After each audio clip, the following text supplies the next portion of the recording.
दिखने लगी, जैसे अंधेरे में उम्मीद की एक किरण। नई हिम्मत के साथ वो उसकी तरफ बढ़ने लगे। उनके दिल एंटिसिपेशन और दर्द से धड़क रहे थे।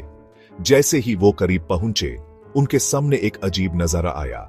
आर्यन देखो, आगे एक रोशनी है। एक छोटी सी क्लीयरिंग में एक लैंटर्न की हल्की रोशनी में एक बूढ़ी औरत बैठी थी। उसका चेहरा, जिसमें रिंकल्स थे जो कई मौसमों की कहानी बयान करते थे, एक शंट विजडम रखता था जो उन्हें शंट भी करता था और परेशान भी। उसकी आंखें, जो बुढ़ापे से धुंधली थी, एक अलग ही नॉलेज से चमक रही थी। वो कौन है? वो बहुत अलग लग रही है। उसके गेल में उसने अजीब बीड्स और अमुलेट्स का हार पहना था, जिसका मतलब खोए हुए ट्रैकर्स के लिए एक रहस्य था। उसे एक एंशिएंट पावर की हवा निकल रही थी, जो उन्हें डर और फैसिनेशन के अजीब से मिक्स से भर रही थी। खो गए हो क्या? उसने कहा। उसकी आवाज एक हल्की सी मरमर थी जो पटों की सरसराहट में मिल जाती थी।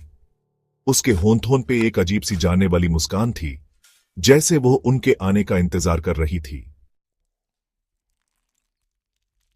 आर्यन और रिया, हेजिटेंट लेकिन मजबूर, अपनी कहानी बूढ़ी औरत को सुनाई।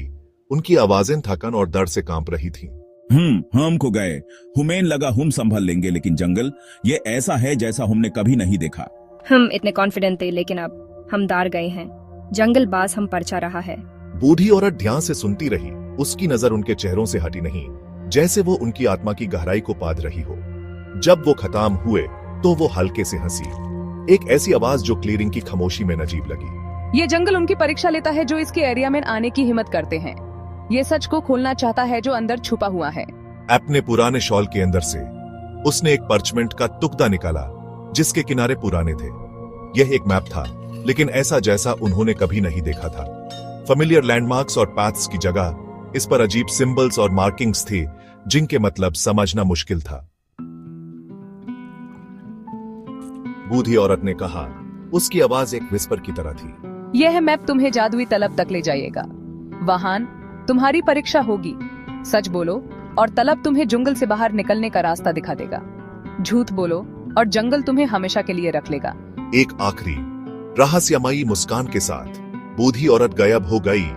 आर्यन और रिया को रहस्यमयी मैप और उनके धड़कते दिलों के साथ अकेला छोड़कर यह मुलाकात ने उन्हें हिलाकर रख दिया था, लेकिन एक अजीब सी पावर भी दी थी। मैप को मजबूती से पकड़कर वो अंधेरे में निकाल पड़े। उनका दार अब उम्मीद की एक किरण से कम हो गया था। ये सिंबल्स अब समझ में आ रहे हैं। हम कर सकते हैं रिया। हाँ, चलते रहो, हम करीब पहुंच गए हैं। मैप की सिंबल्स अजीब होने के बावजूद उनके थके हुए दिमाग को समझ में ना रहे थे। उन्हें उलझी हुई झाड़ियों और खतरनाक खड्डों से गुजारते हुए रास्ता दिखा रहे थे। एक लंबे समय के बाद